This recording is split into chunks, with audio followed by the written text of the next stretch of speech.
Hello, everyone. Welcome back. Happy Sunday.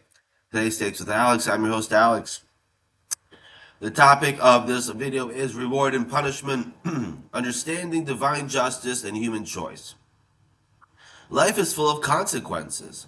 Good choices often bring blessing, while harmful ones lead to pain. We see this pattern everywhere in nature, in relationships, and in our own hearts.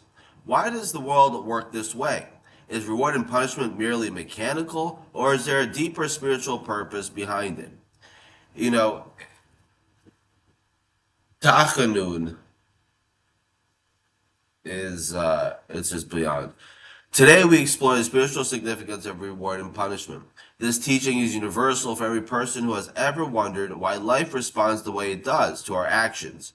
Rooted in the eternal Torah and illuminated by insightful wisdom of Hasidic masters, we will discover that divine justice is not cold retribution, but a loving framework designed to guide us toward our highest good. The Torah is very direct about reward and punishment. At Mount Sinai, the Jewish people received both the commandments and the clear understanding that actions have consequences.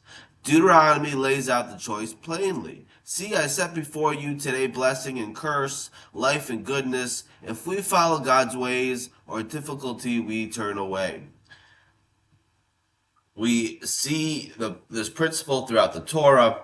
When the people obeyed, they experienced protection and blessing. When they strayed, consequences followed, not as arbitrary punishment, but as a natural result of breaking the moral and spiritual order. Yet even then, the door of return, of repentance, was always open. God repeatedly invites the people back, showing that punishment is never the final word.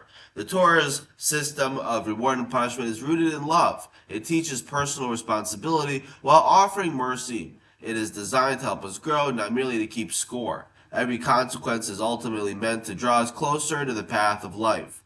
Hasidic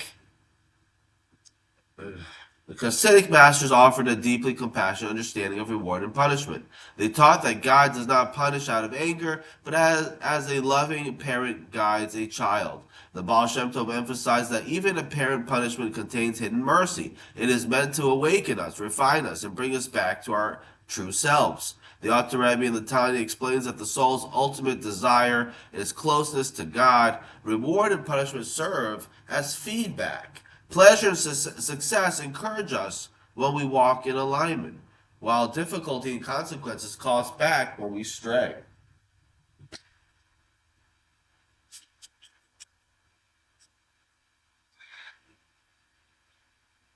Okay. This is not mechanical justice, but a dynamic relationship designed for the soul's growth. In the Sod, in the mystical level, every action sends ripples through the spiritual worlds. Positive choices elevate holy sparks and draw down blessing. Harmful choices create separation that we then feel as consequence. Yet, because God's essence is kindness, even the punishment is an invitation to return and repair. Chassidus fills his teaching with hope. Not fall, no fall is final. Through sincere return, yesterday's mistakes can become tomorrow's merits. The spiritual reality of reward and punishment offers every soul important wisdom. It affirms personal responsibility. It reveals God's love and guidance. It cultivates moral awareness. We learn to consider the long-term effects of our actions on ourselves and others. It opens the door to renewal. Even after mistakes, sincere return can transform our path. It inspires hope and freedom. We are not trapped by the past. Better choices today can create a better tomorrow. How can we live wisely with this principle? Pause before acting. Ask yourself, what are the likely consequences of this choice?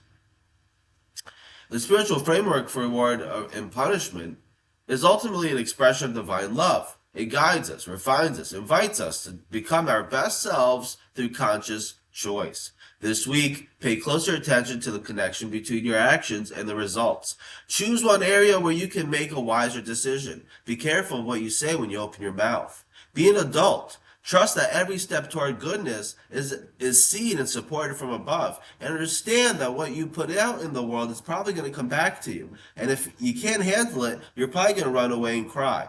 If this teaching brought clarity to your heart, share in the comments in what area of life are you working to make better choices. Like if these words strengthen your sense of responsibility and hope. Subscribe for more explorations of Torah and Hasidic wisdom made alive for our time, and turn on notifications.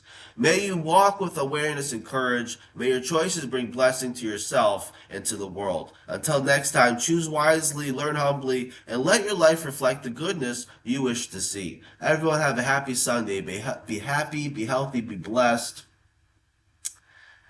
Um,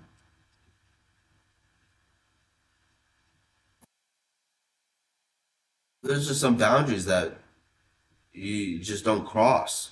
You can say whatever you want. You can call me a loser. You can call me creepy. You can call me whatever you want. But there are boundaries that just don't get crossed. Okay? Have a great day.